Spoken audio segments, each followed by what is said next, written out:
Hey guys, this is Zubin Pratap, and I'm here in wonderful New South Wales, out near some family's place over Christmas. That's why the red shirt and the green shorts. But I wanted to actually take 5 minutes, ideally, to talk to you about another point that a lot of people have been raising with me recently, and which I think shows a lack of understanding about what career change to tech actually means. Look, you're not competing with people. If you already have an existing career, then the ability to teach yourself to code and actually successfully transition is way more than learning to code. Check out one of the other hard truth videos where I talk about this. Okay, people get focused on learning to code, which is an important step. But the reality is, it's not the whole deal. Okay, especially if you've already got a career and you're changing later on. Learning to code is not the really hard bit. The really hard bit is being able to successfully change careers. Now, to do that, you need to have a level of commitment that is so clear to anybody around you that they understand that you are absolutely serious about the career change. Okay, just learning to code doesn't show that much commitment, to be honest, because everybody knows now that it's not that hard to do. There are plenty of resources. Okay, so that's not going to be quite enough. You've got to show that you are operating at a level of intensity and intentionality that it is obvious that you are the most committed candidate that they've got. Okay, now people try and do this with just words, trying to reassure people. Unfortunately, that's only half the story. Okay, because anyone can say, look, I'm the most committed person, especially if you're a good talker, if you're a smooth talker, if you've got a style and a plum, and you can speak like a good salesperson. To be honest, you can convey that confidence without having any substance. So most recruiters know this. Okay, the focus here is to try and get recruiters and hiring managers to look at you with a bunch of other candidates, all of whom have more experience than you, have formal degrees, computer science backgrounds, have already worked in startups or big tech or whatever it is. The hiring manager has to see you in contrast to all the other candidates that they've got in a way that's favorable to you and that displays your commitment.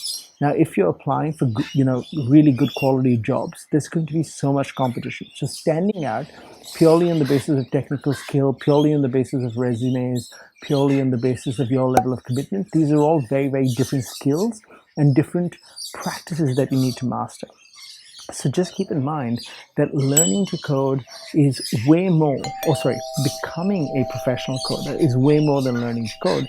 And because of that, you need to figure out how to demonstrate commitment to the market consistently so that any hiring manager or recruiter knows that you are the real deal.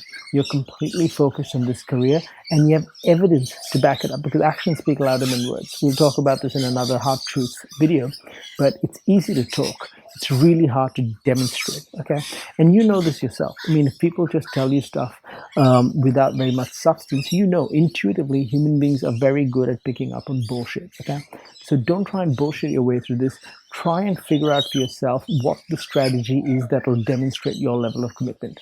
Now, another thing to keep in mind about this is that very often we'll take the success stories of people who've successfully transitioned their career to code and assume that it's similar to our path. Okay, let me tell you something very clearly. A lot of people who've transitioned to code, not including myself, I was truly non-technical. I mean, I was a lawyer for 14 years, right?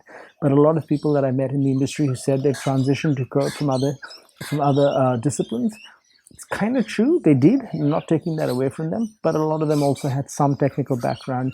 Either they learned a bit of computer science in school, did some coding in school, did some computer science or coding software related classes in university. Now, especially if you're under 30, it's very likely that you've done a lot more code than, for example, people like me who are way older had done when we were in school. And that will give you an advantage. So keep in mind that just because someone says they've successfully transitioned from no background, that's not necessarily true. They may have transitioned from 10 to 100, whereas people like me transition from zero background to 100, and so on. So when you look at the stories, do the due diligence, dig in to check whether or not they truly were in your circumstances. A lot of people who aren't in your circumstances would still have made the career transition, and they may or may not have had advantages and disadvantages that you don't have. So when you're looking for a path to transition, make sure you find someone who's either done it from absolutely zero to the level you want, or who's done it from where you are, very similar circumstances. Do not be fooled by that. Now, how does this link back to the thing about demonstrating commitment? Well, in order for you to successfully demonstrate commitment, you need to show that you were very intentional about your path and your choices. You need to show that you had a solid plan, you had clarity on where you stood, you had clarity on the mountain you had to climb, you had clarity on the gap between where you are and where you want to be. And not only did you have the clarity, you evolved a very solid strategy that was right for your circumstances. There's no point, if you're in Bangalore, there's no point you adopting a strategy that works in San Francisco. Okay, there's absolutely no point, because no one's going to get the results that you think they should by doing that. Every place has its own context.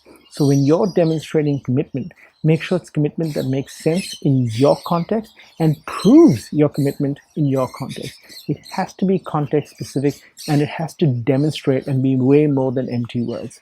All right, so just a couple of points for you guys to think about. It's very, very, very important that when you're looking to change careers and become technical, or you're looking to, become a coder professionally, you don't just think about this as, oh, I need to learn to code.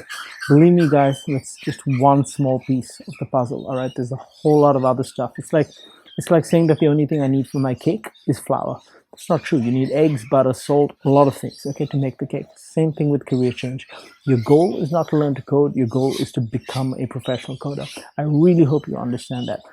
And if you like this and got some value, please do subscribe, like it, and by all means, put in some comments. Whether you agree or not doesn't matter. I'd love to engage with you in a proper discussion and share our learning. Maybe, we'll both learn something from it. But do subscribe, because there'll be more hard truths videos coming out, and I'll see you soon.